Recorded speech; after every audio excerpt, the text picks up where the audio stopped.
Hey everyone.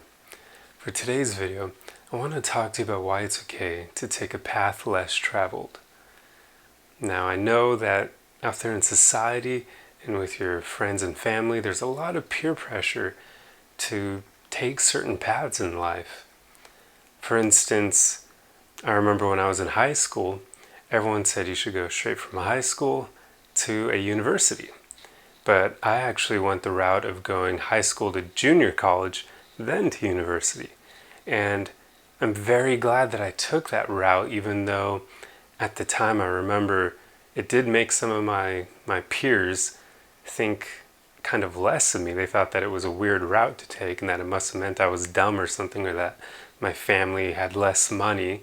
But in reality, I'm really glad that I took that route because, hey, it did save me a lot of money because it wasn't my family paying for my college, it was me.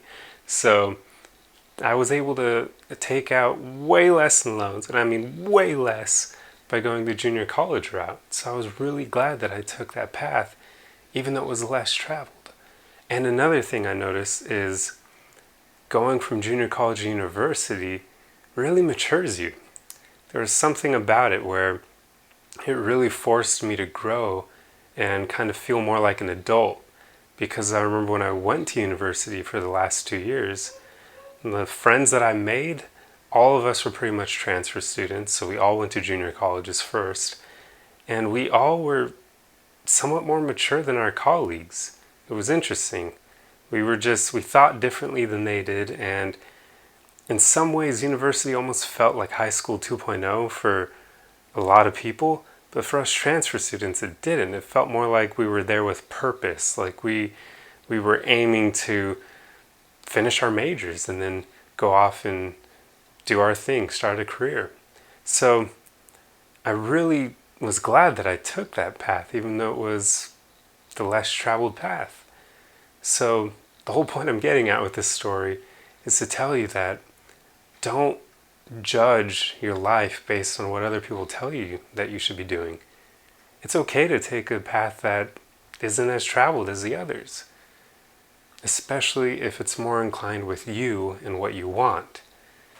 There's even the example of getting married at certain ages or having kids at certain ages, starting a family.